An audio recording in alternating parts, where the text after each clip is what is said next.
राधा और कृष्ण का विवाह नहीं हुआ। आपके कहने से नहीं होगा, हम कहें कि आपके माँ बाप का ब्याह नहीं हुआ तो आप मान लोगे? प्रमाण। आपकी ज्यादातर बातें ऐसे लगती है कि चुटकुले सुना रहे हैं आप, तो आप चुटकुले ही सुनाइए, समाज को भ्रमित मत कीजिए।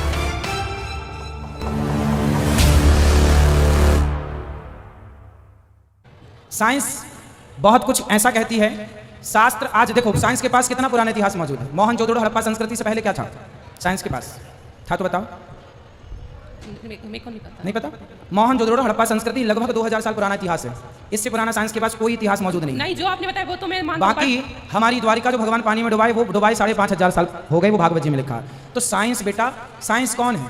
हम और आप जो वेद पुराण जितना कह रहे हैं पूरा साइंटिफिक कह रहे हैं। यदि वेद पुराण कह रहे हैं कि पृथ्वी शेषनाग पर स्थित है तो इसमें कोई किंतु नहीं है, कोई परंतु नहीं। मैंने सिद्ध करके बता दिया कि पृथ्वी तत्व जल तत्व में ही स्थित है, क्योंकि शेषनाग भगवान जल में रहते हैं। मेरा दूसरा क्वेश्चन ये है कि सेवा को भक्ति क्यों कहा है? और जो सेवा नहीं करते हैं, छल कपट और ये जो एक दूसरे के पीछे लगना, बुराई करना, वो कहाँ जाते हैं? नर्क, कौन से नर्क में जाते हैं वो? सेवा को भक्ति इसलिए कहा है क्योंकि भज सेवायाम धातु से भक्ति बनती है, तो सेवा ही भक्ति है। हाँ। जो व्यक्ति पाप करता है, अच्छे कर्म नहीं करता, वो नर्क जाता है। नर्क मीन्स यहाँ ही भोग लेता है। नहीं, आपने बताया है गौरी गोपाल वाली जो कथा हुई थी, उसमें बताया था कि रौरव महारौरव 28 प्रकार के नर्क होते हैं। तो वो कैसे जाता है? यहाँ कौन से पाप करके जाता है ऊपर? जो व्यक्ति झूठ बोलता है वो रौरव नरक में जाता है। जो पराई स्त्री पराई पुरुष का गमन करता है वो महारौरव नरक में जाता है। ऐसे हर नरक हर पाप के लिए बने हुए हैं। जैसे धाराएं होती हैं, आपने किसी का मर्डर किया तो अलग धारा चलेगी, चोरी कर ली तो अलग धारा चलेगी, आपने किसी के साथ छल कर लिया इत्यादि जो धाराएं, कानून की बहुत ज़्यादा पढ़ाई मैंने नहीं की, पर फिर भी हर धारा अलग अलग प्रकार की होती है। यदि आपके ऊपर किसी ने मानहानि का केस कर दिया तो उसकी धारा अलग होगी। तो ये धाराओं पर कार्रवाई होती है। किसी धारा का सजा 20 साल है, किसी धारा की सजा 10 साल है, किसी धारा की सजा 2 साल है, किसी धारा की सजा 1 साल है। उसी तरह ईश्वर के भी कानून बने हैं। 28 प्रकार के नरक है। जो जैसा पाप करेगा वो उस नरक में जाएगा। फिर नरक के बाद 84 लाख योनियों में जाते हैं, और जो पुण्य करते हैं उसको फिर से ये जन्म मिलता है कि वैकुंठ या वैकुंठ उसको मिलता है जो पाप और पुण्य से छूट जाता है। मीन्स इसलिए कहते हैं समर्पण। सन्मुख हो ही जीव मोहि जब ही जन्म कोटि यज्ञ नासहि तब ही। कितना भी बड़ा पापी हो, यदि भगवान की शरण में आ जाए तो भगवान सारे पाप समाप्त करके उसे मोक्ष का अधिकारी बना देते हैं। और यदि शरण में नहीं आया, जैसे आपने पुण्य किया है और आप भगवान की शरण में नहीं गए, तो पुण्य का फल भोगने आपको स्वर्ग जाना पड़ेगा। पाप कर लिया है तो नरक जाना पड़ेगा। नरक के बाद भी 84 लाख योनियों में भी आना पड़ेगा। और तो ये जन्म मृत्यु चलता रहेगा तब तक जब तक शरणागति नहीं होगी। और अगर 7 दिन की भागवत जैसे मैंने सुनी है तो मेरा तो उद्धार हो जाएगा? सुनने से काम नहीं होगा, सुन के धारण। सुनने के बाद क्या? मैंने बोला सच बोलो, तो आपने बोल लिया। मैंने बोला सच बोलो, आपने भी सुना सच बोलना चाहिए। सुनने से क्या होगा? आपने सच बोलना स्टार्ट किया, क्या कर लिया तो उद्धार होगा। नहीं किया तो सुनने से क्या हो? सुनते रहो, रट्टू तोता रटता रहे।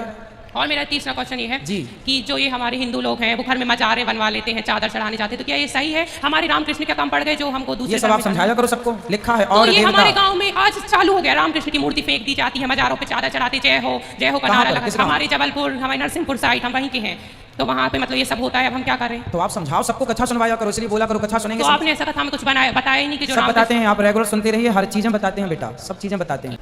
और फिर परमात्मा हमें पग पग पर साथ देगा, हमारा सहयोग देगा, शुभ कर्मों का फल मिलने लग जाएगा, और फिर हम किसी का कभी बुरा नहीं कर सकते। अब तो ना बाप ने, ना तो बेटे न बाप की चिंता रही, माता पिता की तरफ कोई ध्यान नहीं है। वहाँ ये दास जेल में था, वहाँ एक तो एक नया कुबाड़ी, वहाँ देखे कुबाड़िया कुकर्मी लोग, अच्छे भी फंस रहे थे, न तो गलती जिनकी कोई त्रुटि नहीं वैसे वो भी थे, कुछ निर्दोष भी फंसा रखे थे किसी अन्य कारणों से। तो एक ऐसा भी मिला, उसने अपने बाप का कत्ल कर रखा था। तो उसे पूछा, भाई तने ऐसी गलती क्यों करी? बाप के तो नहीं करना चाहिए था। तो उसी के गांव का और था वहां बंद, वो कहने लगा, जी इसके पिताजी की पेंशन आवती, ये 2 भाई हैं, तो इन्होंने इसका बाटा माँ आगी और बड्डे का बाटा बाबू पिताजी आगे, इन्हें माँ बाबुओं को बांट लिया नारा नारा। अब वह पेंशन आवे थी तो वो पेंशन बुढ़ा ने बोला, मैं तो भाई जिसमें रोटी खाऊंगा उसने दूंगा, तेरे को क्यों दूं जब तू मेरी सेवा नहीं कर रहा। तो इन्होंने बोला, मुझे आधी तनख्वाह दे, पेंशन दे। तो उस बुढ़े ने ना दी उसको, तो उठा कर लठ मारा सर में, बुढ़ा मर गया। अब उसकी वो जेल में बंद था। तो पुण्यात्मा ऐसा जुल्म हो गया। माँ बाप ना हम कितना, माता पिता हमें कितने प्यार से पालते हैं। आज जो छोटे छोटे जवान बच्चे हैं उनके पास पुत्र हैं, पुत्रियां हैं, वो कितना सीने से लगाए फिरते हैं, कंधे पर बैठाते हैं, सिर पर बैठाते हैं, चूमते हैं। वो लाड करते करते पेशाब भी कर दे, सारे कपड़ों में कर दे काम, और फिर भी बुरे नहीं लगते। और जब वृद्ध हो जाते हैं, जब वो बड़े हो जाते हैं, उनका विवाह हो जाता है, और फिर वो माँ बाप उनको अच्छे क्यों नहीं लगते? उनकी सेवा करने में उनको इंटरेस्ट क्यों नहीं है? इसका कारण ये है। ये नहीं हो सकता क्योंकि इसका कारण है कि बुढ़े ने भक्ति ना करी। उस जब वो युवा था, उन बालका के लालन पालन में उनको सेठ बनाने में लगा रहा, भक्ति करी नहीं।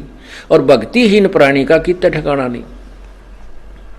यदि हम पहले से परमात्मा का नाम लेंगे, भक्ति करेंगे, तो परमात्मा ऐसी व्यवस्था कर देगा, उन बच्चों के दिल में ऐसी दया भर देगा, माता पिता ने हाथों पर रखेंगे। और माता पिता इसे योग्य होंगे नहीं कि वो उनको दुख दें, क्योंकि उनकी भक्ति से वो स्वस्थ भी रहेंगे, उनका शरीर भी तगड़ा रहेगा। और जो 10,000 के रुपए में बीमारी कटनी हो, मानो 500 रुपये में ठीक हो जाएगा। तो ऐसे फिर वो भक्ति से ही सेवा बना है।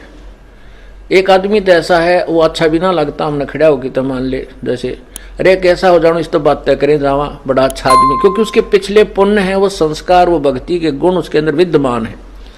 तो ऐसे ही अब हम भक्ति संस्कार बनावांगे तो बचपन बुढ़ापे में हमारी आप सेवा परमात्मा ऐसी व्यवस्था कर देगा, हम सोच भी नहीं सकते। ना हम बच्चों बुरे लागा, ना बच्चे हमारी सेवा से उकताएंगे, कभी नहीं उकताएंगे, दूनी इंटरेस्ट बढ़ेगा। अब देखो पुण्यात्माओं, इस दास के 4 संतान, 2 लड़के 2 लड़की थी। यदि ये दास उन्हीं में उलझ पुलझ रह जाता, अब मुझे पता हुआ मेरी कितनी की खातिरदारी करें, खूब पता है मुझे वह क्या नेचर है उनका, कैसा उनका स्वभाव और क्या करते। अब परमात्मा के चरणों में आया हूँ, मेरे लाखों चेले बेटा बेटी हो गए। अब एक को कहता हूँ भाई जल लाना, 10 खड़े हो जाते हैं। ये क्या कारण है? क्योंकि मैंने परमात्मा की भक्ति का रटना लाई, और उस भक्ति की शक्ति से इन बच्चों में इतनी श्रद्धा बन गई, जन हाथों पर रखूं अपने गुरुदेव को, अपने पिता को। परमात्मा कहते हैं कुल खोए कुल होत है, कुल राखें कुल जा, राम निकल कुल भेंट ले, सब कुल रहा समाए। यदि हम इस कुल को बचाने में लगे रहेंगे, कुल तो नष्ट होगा, हम भी मरेंगे, बेटे भी मरेंगे, पोते भी मरेंगे, सभी ने एक दिन जाना है, ये तो रहना नहीं। 1 लख पूत 1.25 लख नाती, उस रावण कह दी वन बाती। और यदि हम इस कुल को भूल कर, और राम निकुल कुल, ये राम का कुल है, ये भगवान कुल है, भगवान का खानदान है, यानी सत्संग में आ जाना। अब आप बहन भाई हो, एक गुरु के शिष्य हो, और ये दास आपका पिता, आप हमारे बच्चे हो गए, तो ये हमारा कुल बन गया। कहते इस राम निकल कुल भेंट ले, सब कुल रहा समाए, बेटा भी, बेटी भी, माई भी, भाई भी, सारे हो गए इसमें। तो ऐसे हमारे फिर आगे चल के आने वाले समय में इतनी जो ना सेवा आपकी बनेगी, क्योंकि आपके बच्चे भी भक्ति करेंगे, वो भी भगवान से डरेंगे, आपको इतना भी दुख देना नहीं चाहेंगे कदे मुझे पाप ना लाग जाए, माँ की आत्मा दुखा दी जाए, तो कदे पिता की आत्मा ना दुख जा, क्योंकि फिर आपको झटके लगने लग जाएंगे। संत दुखाए मैं दुखी, मेरा आपा भी दुख होए।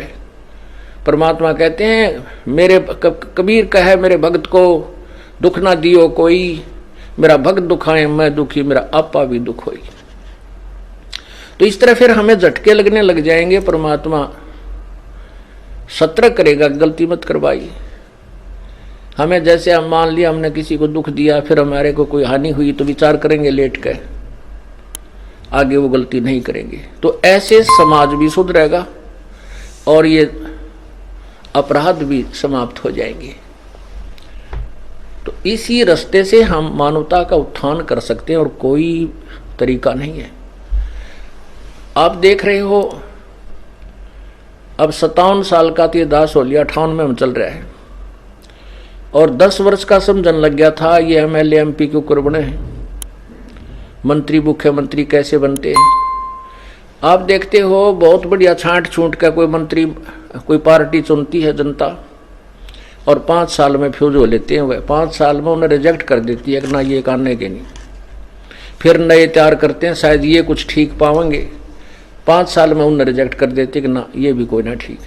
क्योंकि जब तक हम राम नाम से डरने वाले अपने नेता नहीं चुनेंगे तब तक कोई भी सुधार नहीं हो सकता।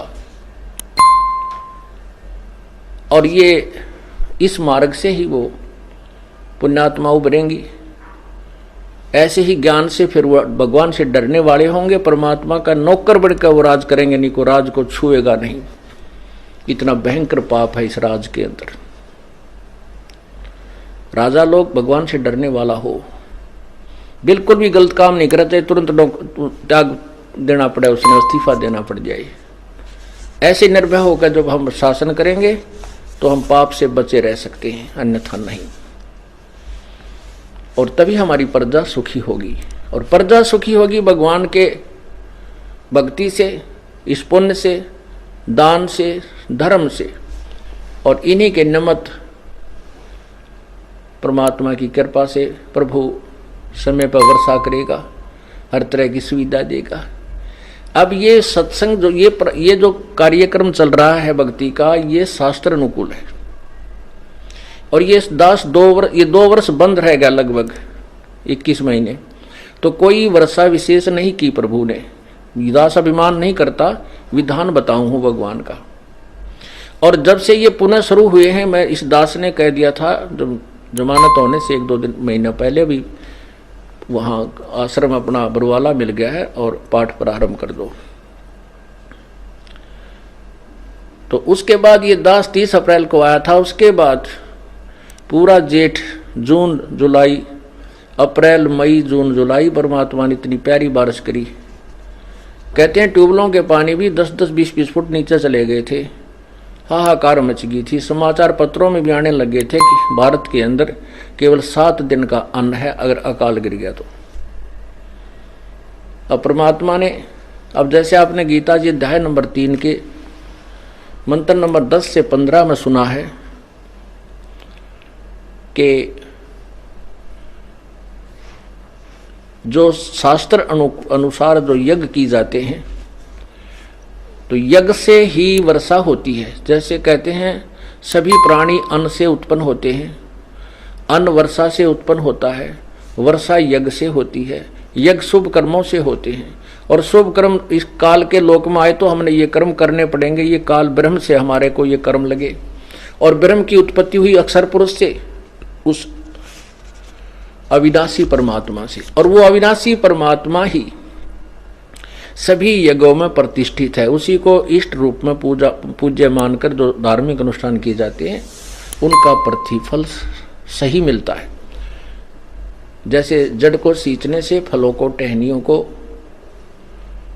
जो फल, टहनियों को फल लगते हैं, तो ऐसे विधि शास्त्र अनुकूल साधना से ही वो हमें लाभ होता है जो धार्मिक क्रियाओं से होता है। तो वो एक इस स्थान के अतिरिक्त कहीं भी धार्मिक क्रिया नहीं हो रही, शास्त्र अनुकूल नहीं है। कर रहे हैं बेचारे उद्देश्य। आपने कल गीता जी में सुना था कि कोई तो ऐसे साधना कर रहा है, कोई ऐसे कर रहा है, और वो सभी इसको मोक्ष मार्ग ही मानकर कर रहे हैं, लेकिन वो शास्त्र विरुद्ध होने से व्यर्थ है।